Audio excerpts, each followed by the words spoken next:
Welcome to exam पीडिया। आज है 31 अक्टूबर 2020 और इस वीडियो में हम 30 और 31 अक्टूबर 2020 के जितने भी करंट अफेयर्स के इम्पॉर्टेंट क्वेश्चंस हैं उन्हें हम डिस्कस करेंगे। तो चलिए शुरू करते हैं। पहला क्वेश्चन, हाल ही में किस राज्य में पहली बार आग और बचाव सेवा में महिलाओं को होमगार्ड के रूप में नियुक्त किया जाएगा? तो इसका सही आंसर है सी, केरला में।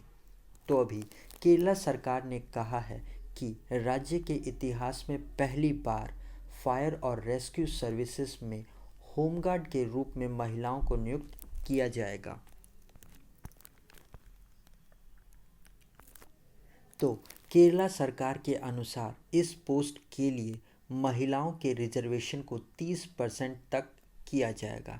इन महिलाओं को भी एक प्रॉपर ट्रेनिंग को पूरा करना होगा जो अभी तक फायर एंड रेस्क्यू सर्विसेज में चल रही है, तभी जाकर ये महिलाएं इस पोस्ट पर नियुक्त हो पाएंगी।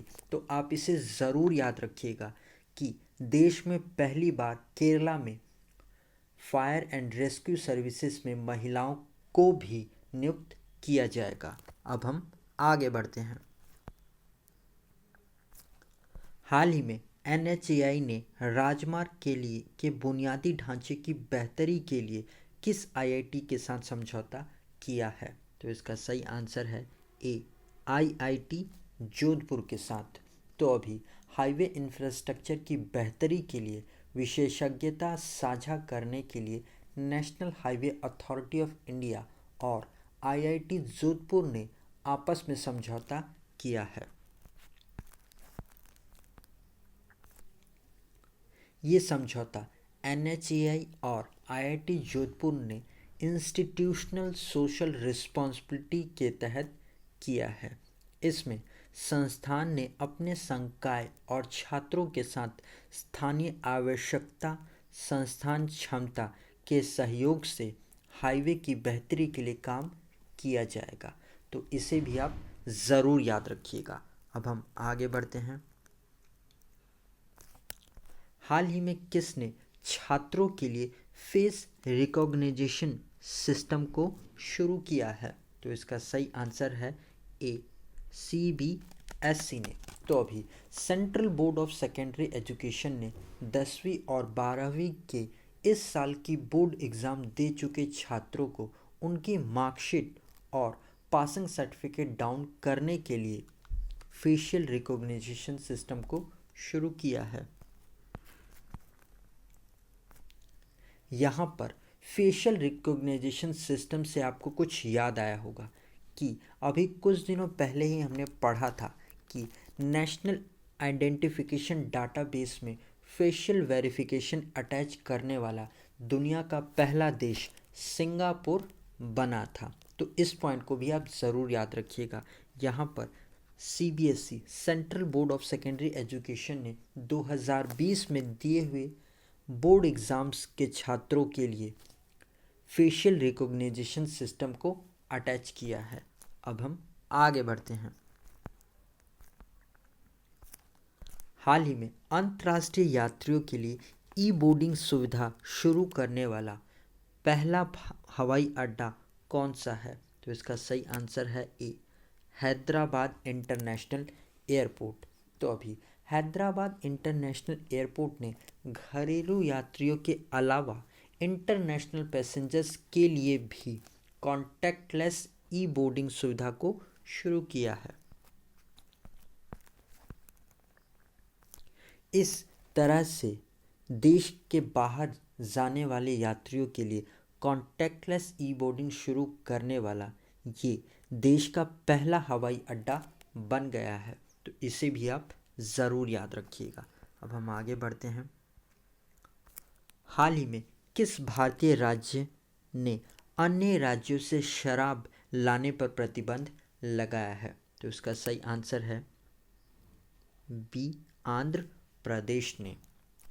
तो अभी आंध्र प्रदेश ने दूसरे राज्य से शराब लाने पर प्रतिबंध लगाया है।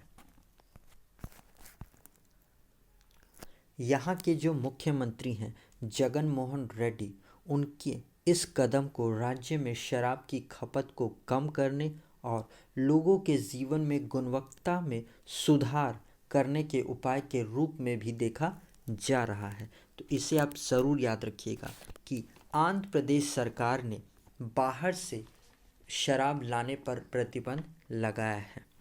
और गाइस, अगर ये वीडियो आपको अच्छा लग रहा है और आपके आने वाले एग्ज़ाम के लिए हेल्पफुल है तो इसे लाइक और अपने फ्रेंड्स के साथ शेयर ज़रूर करिएगा।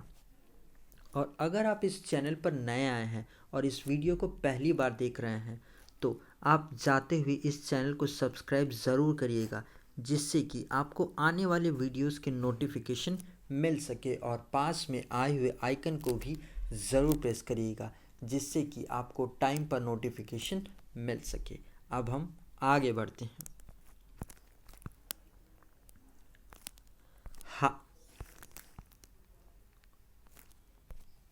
हाल ही में सब्जियों के लिए न्यूनतम मूल्य तय करने वाला देश का पहला राज्य कौन सा बन गया है? तो इसका सही आंसर है बी, केरला। तो अभी केरला के जो मुख्यमंत्री हैं पिनई विजयन, उन्होंने घोषणा की है कि केरला 16 प्रकार के सब्जियों पर फ्लोर प्राइस तय करने वाला देश का पहला राज्य बन गया है।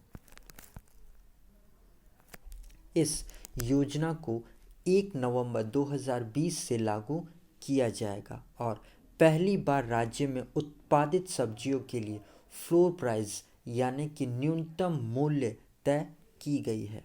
और ये देश में किसी भी राज्य के लिए पहली बार है।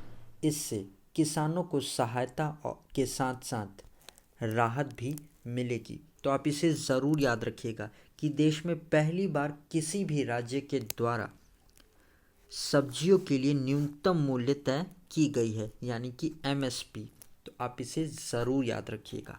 हम आगे बढ़ते हैं। हाल ही में किस राज्य के प्रत्येक जिले में मानव तस्करी विरोधी पुलिस स्टेशन बनाए जाएंगे? तो इसका सही आंसर है बी, उत्तर प्रदेश में। तो अभी उत्तर प्रदेश सरकार ने महिलाओं और बच्चों की सुरक्षा के लिए राज्य के हर ज़िले में मानव तस्करी विरोधी पुलिस स्टेशन स्थापित करने का निर्णय लिया है। तो इस पुलिस स्टेशनों को मामला दर्ज करने और स्वतंत्र रूप से मामले की जांच करने के लिए पर्याप्त अधिकार दिए जाएंगे। साथ ही इन पुलिस स्टेशंस में एक महिला अधिकारी को भी रखा जाएगा, जिससे कि वे जांच पड़ताल करने में मदद कर सके।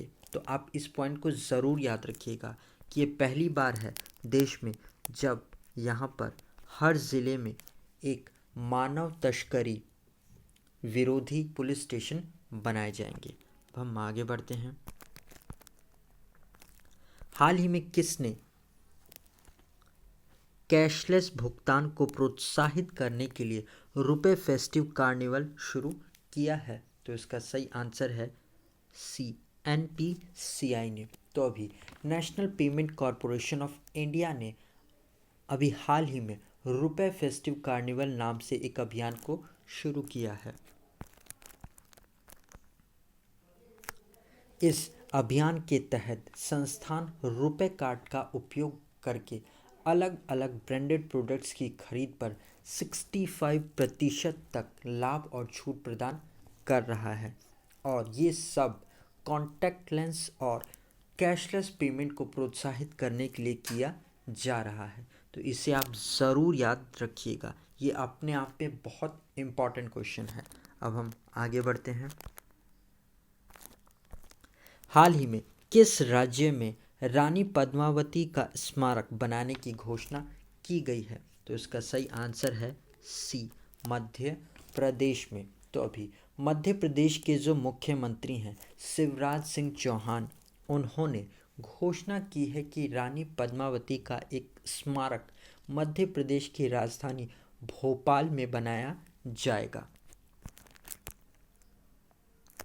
साथ ही पुरुषों और महिलाओं को सम्मानित करने के लिए महाराणा प्रताप और रानी पद्मावती के नाम से एक 2 लाख रुपए के वार्षिक पुरस्कार की भी स्थापना की जाएगी। तो इसे भी आप ज़रूर याद रखिएगा, ये बहुत इम्पॉर्टेंट क्वेश्चन है। अब हम आगे बढ़ते हैं। हाल ही में किस देश ने घोषणा की है कि वह 2050 तक शून्य कार्बन उत्सर्जन प्राप्त कर लेगा? तो इसका सही आंसर है ए, जापान ने। तो अभी जापान के नए प्रधानमंत्री योशिहिदे सुगा, उन्होंने घोषणा की है कि जापान 2050 तक शून्य कार्बन उत्सर्जन यानी कि ज़ीरो कार्बन एमिशन को अचीव कर लेगा। इसी तरह से अभी यूरोपियन यूनियन ने भी शून्य कार्बन उत्सर्जन का लक्ष्य 2050 तक का रखा है। जापान, जो दुनिया का 5वां सबसे ज़्यादा कार्बन उत्सर्जन करने वाला देश है, अभी वर्तमान में सबसे ज़्यादा कार्बन उत्सर्जन चाइना से होता है। दूसरे स्थान पर है यूएसए और तीसरे स्थान पर आता है भारत। भारतीय रेलवे ने भी ज़ीरो कार्बन उत्सर्जन का लक्ष्य 2030 तक का रखा है। तो आप इस पॉइंट को भी ज़रूर याद रखिएगा। अब हम आगे बढ़ते हैं। तो गाइज़, ये वीडियो आपको कैसा लगा आप कमेंट सेक्शन में लिखकर ज़रूर बताइएगा। और अगर अभी तक आपने इस वीडियो को लाइक और शेयर नहीं किया है तो आप इसे जाते हुए लाइक और शेयर ज़रूर कर दीजिएगा। और आप में से कोई इस वीडियो चैनल पर नया आया है तो जाते हुए इस चैनल को सब्सक्राइब ज़रूर करिएगा, जिससे कि आपको आने वाले वीडियोस के नोटिफिकेशंस मिल सके। और अगर आप में से कोई इस वीडियो का PDF लेना चाहता है तो आप इसे ज़रूर हमारे टेलीग्राम चैनल से ले सकते हैं। आज के लिए इतना ही। Thanks for listening.